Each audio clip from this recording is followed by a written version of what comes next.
오늘 함께 볼 말씀은 마태복음 21장 1절부터 9절 말씀입니다.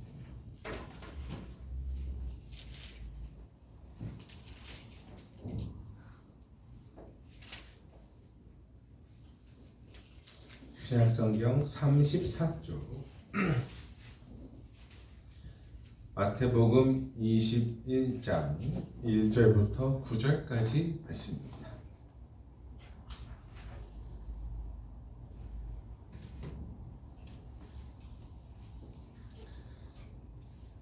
신약성경 34쪽입니다. 한 목소리로 같이 읽도록 하겠습니다. 같이 읽습니다. 그들이 예루살렘에 가까이 가서 감람산 들방에 이르렀을 때에 예수께서 두 제자를 보내시며 이르시되 너희는 맞은편 마을로 가라. 그리하면 곧 매인 나귀와 나귀 새끼가 함께 있는 것을 보리니 풀어 내게로 끌고 오라. 만일 누가 무슨 말을 하거든 주가 쓰시겠다 하라. 그리하면 즉시 보내리라 하시니 이는 선지자를 통하여 하신 말씀을 이루려 하심이라. 이르시되 시온 딸에게 이르기를 내 왕이 내게 임하나니 그는 겸손하여 나귀 곧 멍에 매는 짐승의 새끼를 샀도다 하라 하였느니라. 제자들이 가서 예수께서 명하신 대로 하여 나귀와 나귀 새끼를 끌고 가서 자기들의 겉옷을 그 위에 얹음에 예수께서 그 위에 타시니 무리와 대다수는 그들의 겉옷을 길에 펴고 다른 이들은 나뭇가지를 베어 길에 펴고 앞에서 가고 뒤에서 따르는 무리가 소리 높여 이르되 호산나 다윗의 자손이여 찬송하리로다. 주의 이름으로 오시는 이여 가장 높은 곳에서 호산나 하더라. 아멘. 예루살렘을 입성하시는 장면입니다. 당시 기준으로 보면 이 장면은 굉장히 이색적인 장면입니다. 보통 왕이 등장을 하면 말을 타고 병사들과 함께 그리고 깃발 소리와 함께 들어와야 되는데 주님은 당나귀를 타고 예루살렘으로 입장하셨습니다. 휘황찬란한 백마도 아니고 새끼 당나귀를 타고 예루살렘 성으로 입장하셨습니다. 그리고 영화로 치면 배경음악도 있어야 되는데 로마 장군이면 이제 빰빠라밤 아니면 빠밤 빠밤 뭐 이런 게 있어야 되는데 주님은 그것도 없으셨어요. 그냥 나귀 새끼 타고 엉거주춤한 모습으로 예루살렘에 입장하는 장면입니다. 그래서 스가랴서 9장 9절에 보면 겸손하여 나귀 새끼를 탔는데 나귀의 작은 것 그것도 나귀 새끼를 탔다라고 되어 있습니다. 그러니까 예루살렘에 입성하는 이스라엘의 왕은 겸손한 왕이고 뭐 지혜의 왕이고 그런데 나귀 새끼를 타고 입성하는 모습이라고 스가랴에 이미 예언이 되어 있었죠. 그래서 주님이 그렇게 조용히 겸손하게 오셨습니다. 이 겸손한 행차 속에 우리는 세상을 바꿀 만남이 시작됨을 알 수 있습니다. 그 대통령만 봐도 의전이 엄청나더만 앞에 사이키 있는 뭐 오토바이 쫙 가고 뒤에 경호차 쫙 가고 뒤에도 뭐 쫙 오고 이러는데 예수님 입장하시는 거 보면 당나귀 새끼였어요. 이거를 생각을 쭉 해보다가 예전에 성지순례 갔던 게 생각이 나더라고요. 그 성지순례를 가면 시내산에 꼭 가봅니다. 그 모세가 약속의 돌판을 받았던 시내산에 꼭 가보게 되어 있어요. 엄청 큰 산이니까 몇천 년 전이나 지금이나 산은 그대로 있잖아요. 그러니까 여기가 시내산인가 보다 하고 이제 사람들이 모세의 마음을 가지고 시내산에 오르게 되어 있죠. 근데 그 산이 엄청 높아요. 그리고 우리 위대한 대한민국 사람이라고 하면 관광지고 돈을 썼고 수십 시간을 들여서 거기를 갔는데 안 올라가 볼 수가 없잖아요. 그죠? 갔으니까 올라가 봐야지. 그래서 올라가기를 시작을 했어요. 근데 막상 산을 오르기 시작을 하니까 한 30분 지나면 이거 뭔가 잘못됐다. 한 30분 오르면 이거 뭔가 잘못됐다라는 걸 직접 몸소 깨닫기 시작합니다. 그리고 몸이 힘들다고 알려줘요. 얼마나 힘들겠어요. 한 30분 계속 그 가파른 길을 올라가면 몸이 알려줘요. 이제 뭔가 큰일 났다, 잘못됐다 이렇게. 근데 이제 그 힘든 와중에 그 중동 사람이 와가지고 장사꾼이 와가지고 당나귀 10만 원 이렇게 얘기합니다. 그러니까 저 위에까지 갈 건데 당나귀 10만 원에 탈래? 당나귀 10만 원 이렇게 얘기해요. 그러면 이제 옆에서 안 타! 저리 가요! 안 타! 이러면 그 중동 사람이 뭐라고 하냐면 5만 원! 이렇게 얘기해요. 근데 생각해보세요. 아무리 그 자존심이 있지 말이야. 사나이 자존심이 있지 그거를 당나귀를 타고 올라가? 모세도 그냥 올라갔을 텐데.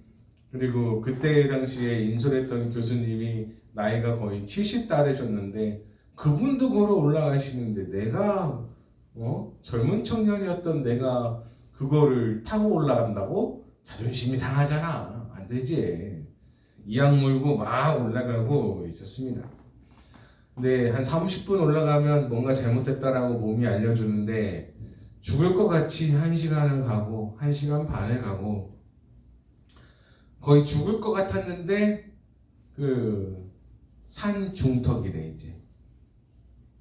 아마 모세도 산 꼭대기까지는 안 갔을 거예요. 산 중턱에 있었겠지. 산 중턱이래요. 산 중턱에 올라가는 한 2시간 반 정도 가니까 산 중턱에 딱 왔는데 거기에 쉼터가 있어요. 근데 거기에서 우리를 반기는 건 바로 컵라면입니다.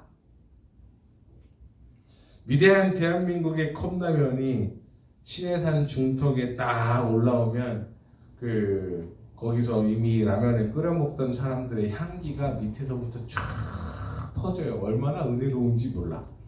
근데 우리는 새벽같이 출발해가지고 그 향기를 맡으면서 올라가진 않았습니다만 그 향기를 처음으로 풍기는 물이었습니다. 그렇게 맛있을 수가 없어. 세상에 그 컵라면이 뭐라고 그렇게 맛있나? 그거를 딱 먹고 이제 있으면 또 그 중동 사람 장사꾼이 와가지고 당나귀 10만 원 이렇게 얘기해요. 이제 알잖아. 한 2시간 죽어라고 올라왔는데 앞으로도 거기가 중간 지점이라고 하면 또 2시간 죽어라 올라가야겠죠. 앞으로 어떤 상황이 펼쳐질지 눈에 뻔하니까 그때 또 엄청 뚱뚱한 사모님 한 분이 계셨는데 그 사모님이 당나귀 10만 원 이러니까 나 탈야 이렇게 하더니 타시더라고. 이제 문제는 여기서부터 시작이 돼요. 산이 높아지면 높아질수록 경사는 가파릅니다. 그러면 이제 등치가 그때 저도 더 이거보다 컸는데 그냥 그 사모님도 등치가 상당하셨어요. 근데 그럼 당나귀는 얼마나 힘들까? 나 그 생각하면서 얼마나 옆에서 이제 올라가는 거 보니까 당나귀가 바들바들 떨어. 바들바들 떨면서 막 올라가. 참. 네, 말도 그러니까 낙타도 크고 말도 큰데 당나귀는 이렇게 큰 어른이 타면 조그만해요. 근데 그 당나귀가 큰 어른이 타 있는데 그 큰 몸짓을 이끌고 산으로 이렇게 올라가는데 애가 힘차게 올라가는 것 같은데 바들바들 떨더라고. 얼마나 안타까웠는지. 난 당나귀가 그렇게 불쌍해 보이는 건 처음이었어.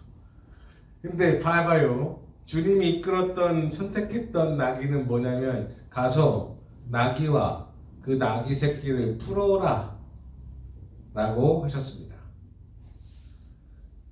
근데 나귀 새끼를 타고 입성하는 거예요.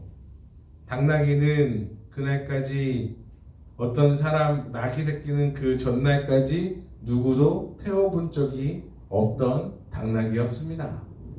그러니까 집을 실어본 적도 없고 사람을 태워본 적도 없던 나귀 새끼인데 다 큰 성인이 그 당나귀를 탄다? 아마 나귀가 사람을 태우는 건지 사람이 나귀를 이렇게 붙잡고 이렇게 엉거주춤 끌고 가는 건지 상상을 해보면 아마 예수님이 그 당나귀를 붙잡고 엉거주춤 끌고 가는 거가 아닐까. 아마 굉장히 우스꽝스러운 장면, 볼품이 진짜 1도 없는 장면일 거예요. 만약에 여러분에게 그 애기들이나 타는 세발 자전거를 타라고 한다면 어떤 모습이겠습니까? 아마 그 꼴일 겁니다. 그 꼴. 다 큰 어른이 세발 자전거를 타는 모습. 그런데 사람들은 이 장면에 엄청난 환호를 보냅니다. 이 장면에 자기가 느낄 수 있는 최대한의 즐거움을 환호를 보내요. 왜냐하면 말씀을 이루는 장면이었거든. 스가랴서에 얘기했던 장면이 있어요. 나귀 새끼를 타고 이스라엘의 구원자가 등장한다. 그러니 이걸 목격한 사람들은 아마 온몸에 전율이 흐르는 장면이었을 거예요. 왜냐하면 말씀을 이루는 장면이었거든요. 우리는 흔히 말합니다. 준비가 되었든 준비가 되지 않았든 내가 준비가 안 돼서 주님이 나를 어떻게 쓸 것인가 걱정할 수도 있어요. 아니 나한테 이걸 맡겨주면 내가 못할 수도 있어요. 하지만 당나귀 새끼는 그냥 주님한테 붙잡힘 당했고 쓰임 받았습니다. 당나귀가 무슨 능력이 있었겠습니까? 아마 세발 자전거를 끌고 가듯이 그냥 끌려가는 모습이었을 겁니다. 주님이 타셨다는 것 그 자체가 당나귀에는 영광이었을 거예요. 호산나 외치는 사람들의 뒷모습, 종려나무 가지를 흔들고 겉옷을 벗어 끼고 호산나 다윗의 자손이여 외치던 그 모습. 이 당시 사람들은 겉옷을 벗어 길에 널었다라고 얘기했는데 사실은 이 당시의 옷은 원피스입니다. 그러니까 원피스예요. 그러니까 우리처럼 지금 외투가 있고 겉옷이 있고 속옷이 있고 이런 게 아니라 그냥 원피스예요. 그냥 이거 벗었다? 그러면 그냥 속옷만 딸랑 있는겨. 예. 그러니까 이 사람들이 호산나 다윗의 자손이여 종려나무까지 흔들면서 환호할 수 있고 겉옷을 벗어서 내려놓았을 수 있었던 장면은 체면이고 뭐고 아무것도 중요하지 않았다는 얘기지. 그 사람들은 평생 사모했던 메시아의 등장을 자기는 지금 두 눈으로 목도하고 있으니 얼마나 즐거웠냐 이거죠. 우리는 보고 싶어도 못 보는 한 번도 못 볼 만한 장면을 자기 살아 생전에 그거를 자기 눈으로 직접 목도하고 있으니까 환호할 수밖에요. 말씀이 이루어지는 장면을 보고 있었으니까 겉옷도 벗어 던지고 거기 앞에 깔아놓으면서 종려나무 왕을 상징하는 나무를 흔들어 제끼면서 와 주의 이름으로 오시는 이여 호산나 하면서 구원을 열망하고 기다리고 있던 장면이었습니다. 우리는 와닿지 않지만 아마 이 사람들에게는 엄청난 환호였을 거예요. 그러나 며칠 뒤에 이 사람들 중 일부는 이렇게 외칩니다. 그를 십자가에 못 박으라. 이게 참 아이러니하지 않습니까? 자기의 겉옷을 벗어 던지며 다 깔아주며 체면이고 뭐고 소용없고 그냥 환호를 했던, 춤을 췄던 이 사람들이 며칠 뒤에는 예수님을 십자가에 못 박으라고 말하는 사람이 되었다는 게, 우리는 이 모습에서 또 우리의 모습이 아닌지는 생각해 봐야 됩니다. 은혜를 누리면서 산다고 하면서 자기 이득에 조금이라도 반하는 모습을 보이면 금방이라도 버럭 화를 내는 모습을 우리가 알 수 있죠. 우리 그냥 간단하게 하고 넘어갈게요. 주님이 말씀하셨습니다. 내 이웃을 내 몸처럼 사랑하라. 이번 한 주간은 내 이웃, 그러니까 옆 사람, 옆집도 필요 없어. 가까이 있는 내 사람, 내가 제일 가까운 사람, 그 사람을 주님 대하듯 한 주간 사랑해주는 은혜가 있으시기를 축복합니다. 아멘 하세요. 아멘. 그 사순절 마지막 주인데 이번 주간은 그래 내가 예수님 대하듯 사랑해주마라고 다짐하는 은혜가 있으시기를 주님의 이름으로 축복합니다. 네, 마지못해 아멘. 주님이 직접 말씀을 이루시는 장면을 목도했던, 환호했던 사람들이 자기의 이득에 반하는 걸 보면서 십자가에 못 박으라 하는 걸 보면 나도 다르지 않다라는 걸 깨닫습니다.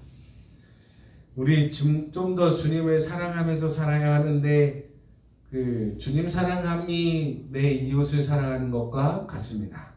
사순절이라고 얘기하는데 부활주간이 이제 다가옵니다. 이번 주간은 이악 물고 내 가까운 사람을 한 주간 사랑해주는 은혜가 있으시기를 축복하고, 또 말이 아닌 당나귀를 타고 오셨다는 얘기는 말은 전투를 하기 위해서 탑니다. 하지만 당나귀는 싸우러 타는 게 아닙니다. 평화의 상징으로 오셨다는 이야기인 거죠. 주님은 싸우러 오신 것이 아니라 화해시키러 오셨습니다. 우리가 예수님을 맞이할 때의 마음은 우리 안에 미움과 자존심, 이 전쟁의 마음이 아니라 화해와 사랑의 마음을 품고 섬김의 마음을 품고 다가가야 함이 맞습니다. 그러면 이 이후에 그 예수님을 태운 당나귀는 어떻게 되었느냐? 성경은 그 당나귀에 대해서 기록하지 않고 있습니다만 하나 확실한 게 있습니다. 그 당나귀는 주님을 태웠던 당나귀로 이름 받았습니다. 예수님이 타셨던 당나귀, 이렇게 바뀌었어요. 그냥 새끼 당나귀에서 아마 험난한 생을 살았어야 될지 모르는 당나귀였는데, 예수님이 태웠다는 이유 하나만으로, 예수님이 그냥 타고 가셨다는 이유만으로 이 당나귀는 되게 아마 극진한 대접을 받았을 겁니다. 내가 뭘 했냐고 별거 아니야, 그냥 주님이 나를 써주신 거지 라고 말했을지도 몰라요. 우리 인생도 그런 겁니다. 내가 위대한 게 아니라 주님이 나를 타셨다는 것, 주님이 나를 쓰셨다는 사실 하나만으로 그 인생은 영광이 될 줄로 믿습니다. 별거 아니에요. 뭐가 있겠어. 주님이 나를 사용해 주셨다는 거, 주님이 나를 이렇게 부르셨다는 거, 주님이 나에게 믿음 주고 믿음 생활하게 하셨다는 거, 이게 은혜지. 사순절 우리는 예루살렘을 향한 주님의 마지막 발걸음을 기억합니다. 주님, 내 삶의 중심에도 오늘도 당나귀처럼 조용히, 그러나 확신하게 입성해 주시옵소서 하는 고백이 있기를 바랍니다. 세상이 요란하고 어지러워요. 아직도 시끄럽습니다. 그러나 주님은 어지럽고 시끄럽게 오신 것이 아니라 말 타고 내가 이겼노라 하고 오신 것이 아니라 당나귀 타고 조용히 입성하셨습니다. 권력으로, 강압적으로, 군사력으로 오신 것이 아니라 사랑으로 겸손하게 우리에게 다가오셨습니다. 그 조용한 입성 앞에 우리의 겉옷을, 우리의 종려나무 가지를 내어 드립시다. 다음 주간까지만 해도, 내가 이번 주까지만 해도 내가 그래 뭔 일이 있어도 화내지 않고 미워하지 않고 내 옆 사람을 사랑해 주겠노라 라고 하는 은혜가 있으시기를 바랍니다. 그리고 주님이 당나귀 타는 모습을 참 생각해 보면 참 여러분 그 세발 자전거 애기들 타는 그런 느낌일 거예요. 참 초라하고 별 볼 일 없어 보이는데 그런 모습이 오히려 우리에게 사랑으로 다가옵니다. 여러분 자존심, 자존감 아니면 내가 이건 포기 못한다 이거 한 번쯤 내려놓고 사랑해주는 은혜가 있으시기를 축복합니다. 이번 주에는 제발 싸우지 마세요. 이번 주에는 화낼 일이 없으시기를. 네, 이번 주에는 많이 이해하고 넘어간다. 알겠어요? 아시겠습니까? 네. 브라더, 이번 주에는 내가 많이 참아준다. 오케이? 네. 한 주간도 사랑의 은혜가 가득한 한 주 되시기를 주님의 이름으로 축복합니다. 기도하겠습니다. 좋으신 하나님 감사합니다. 우리에게